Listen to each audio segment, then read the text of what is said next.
ብዙዎቻችን ሙስሊሞች ነን እንላለን። ነገር ግን ስለ እስልምና ትርጉሙን ራሱን ማነቅ ብዙዎች ስላለን እስልምናስ ምን ማለት ነው፣ ከምን መራቅ ምንም መተግበር ነው የሚለውን ነገር የምንመለከት ይሆናል። በተጨማሪም የኢስላም መራቲቦች ስንት ናቸው፣ ኢስላም የሚለው ትርጉሙ ምንድነው የመጀመሪያ፣ ከዛ መራቲቦቹ ስንት ናቸው እነማን ናቸው የሚለው እናያለን።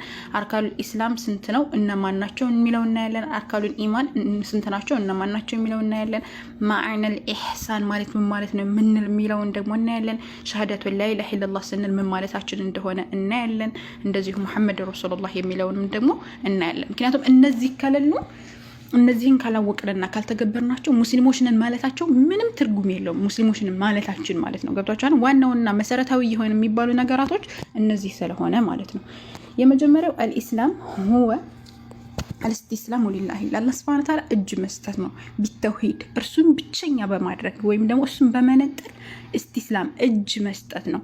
ወሊንቂያዱ ለሁ ቢጣዕ እርሱን በመታዘዝ አሁንም ለእርሱ እጅ መስጠት ወይም መጎተት የሚባለውን ነገር መታዘዝ የሚባለውን ነገር ለአላህ ሱብሓነሁ ወተዓላ ብቻ ማድረግ። ሌላው ደግሞ ወልበራአቱ ሚነ ሽርኪ ወአህሊሃ ከሽርክና ከእሷ ዘመዶች ወይም ደግሞ ከሽርክ ነገራቶች በአጠቃላይ እና ከእሷ ከሚወክሉ ነገራቶች በአጠቃላይ መራቅ። ግልጽ ነው። መራቅ ይሄ ኢስላም ተብሎ ይጠራል። መራቲቡል ኢስላም ስንት ናቸው? መርተባዎቹ ስንት ናቸው? 3 ናቸው። የመጀመሪያው አልኢስላም ራሱ ነው። ሁለተኛው ወልኢማን ኢማን ነው። ሶስተኛው ወልኢህሳን ኢህሳን ነው።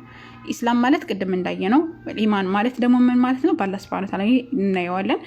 ኢህሳን ማለትስ ምን ማለት ነው የሚለውን ደግሞ ቀጣይ የምንመለከተው ይሆናል። የመጀመሪያው የምንመለከተው አርካኑል ኢስላም። አርካኑል ኢስላም የእስልምና መሰረቶች ስንት ናቸው?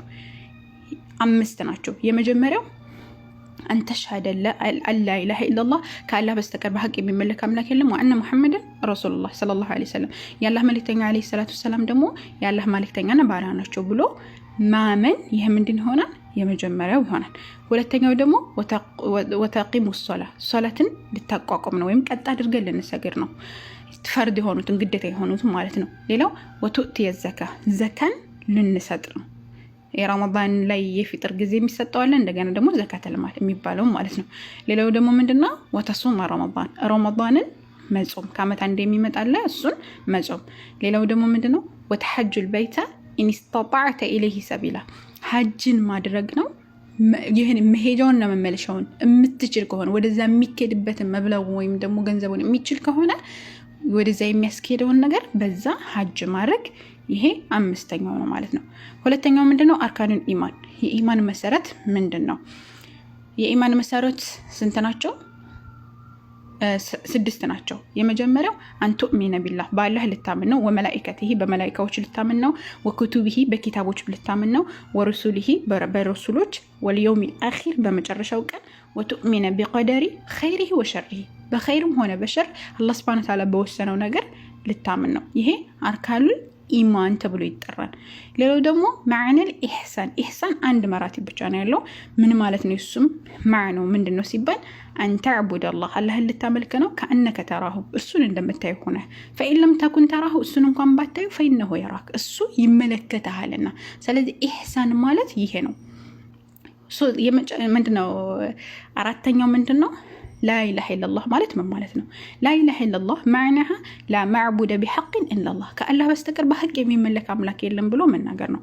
ወህወ ነፊየን ወኢስባተን ናፊ እናደርጋለን ወይ ደግሞ ኢስባት እናደርጋለን፣ ውድቅ እናደርጋለን፣ እናጸድቃለን። ጠይብ የመጀመሪያው ላኢላሃ አምላክ የለም የሚለው ነው። እሱ ናፊየን ጀሚዓ ኢባዳተ ሊገይሪላህ ከአላህ ውጭ ያሉት አካላቶችን በአጠቃላይ ነፊ ማድረግ ወይም ደግሞ ውድቅ ማድረግ ነው። ሁለተኛው ደግሞ ምንድነው? ኢላላህ የምትለዋ ናት። ኢላላህ የምትለዋት ደግሞ ሙስቢተን ጀሚዓ ሊኢባደቲላህ አላህ ሱብሓነሁ ወተዓላ በብቸኝነት አምልኮን በአጠቃላይ ለአላህ ሱብሓነሁ ወተዓላ ብቻ ማድረግ ነው። ወህደሁ ላ ሸሪከ ለሁ ለእርሱ ብቸኛ አድርገን ከእርሱ ውጭ አጋር ምናምን የሚባሉትን ነገራቶች ውድቅ ስናደርግ እሱ ምን ይባላል? ኢላላህ የሚለውን ነገር ያጸድቅልናል ማለት ነው። ሁለተኛው ምንድነው? ሙሐመድ ረሱሉላህ የሚለው ነው። የመጨረሻው እና 5ኛው ምን ይሆናል? ሙሐመድ ረሱሉላህ። ማዕናው ምንድን ነው ከተባለ ጣዓቱሁ ፊማ አመር፣ እሳቸው ባዘዙት ነገር እንትን ማለት ጣዓቱሁ ፊማ አመር፣ እሳቸው ያዘዙትን ነገር መታዘዝ ማለት ነው። ወተስዲቁሁ ፊማ አኽበር፣ እሳቸው የተናገሩትን ነገር ደግሞ እውነት ብለን መቀበል ማለት ነው። ወጅቲናቡ ማኒዐ ዐንሁ ወዘጀር፣ እሳቸው ከከለከሉት ነገር በአጠቃላይ ደግሞ መከልከል። ወአላ ዩዕበድ አላህ፣ አላህ ላይ መለክ ነው ኢላ ቢማ ሸረዐ፣ እሳቸው ሸሪዓ ባደረጉት ነገር ቢሆን እንጂ አላህ ሱብሓነሁ ወተዓላ ደግሞ ላይመለክ ነው ብሎ መቀበል። ይሄ ነው እንግዲህ እና እነዚህን ነገራቶች በምንችለው አቅም ልናቃቸው ልንተገብራቸው ይገባል። ምክንያቱም እነዚህ ከሌሉ ኢስላም የሚባለውን ነገር አላወቅነውም። እነዚህ ሲኖሩ፣ እነዚህ መሰረታዊ የሆኑ ነገራቶች ሲኖሩ ነው ሌላውን ነገራቶች መፈጸም የምንችል። ሌሎችን ነገራቶች ከዚህ በኋላ ነው የሚመጡት። እነዚህ ዋነኛውና የመጀመሪያውና ዋነኛው እነዚህ ናቸው። እነዚህን አውቀንና እነዚህን ማዕናዎቿን እንደገና ደግሞ እነዚህ የሚያበላሹ ነገራቶች ምንድን ናቸው የሚለውን ነገር ራሱ በደንብ ማወቅ መቻል አለብን። እነዚህን ትንትን አድርገን ካወቅን ሌላው ነገር ቀላል ስለሚሆን ማለት ነው። አላህ ገር ያድርግልን፣ ተውሂድ ላይ ይግደልን፣ መጨረሻችንን ያሳምርልን፣ ከጀሃነም እሳት ከቀብር ቅጣት አላህ ይጠብቀን፣ ጀነተል ፊርደውስን አላህ ይወፍቀን፣ መጨረሻችንን ያሳምርልን፣ ዱንያ ኸይራችንን አላህ ያስተካክልልን፣ ተውሂድ ላይ ይግደልን፣ ኢስላም ላይ ይግደልን። አላህ ይህፈዘኩም። ወሰላሙ አለይኩም።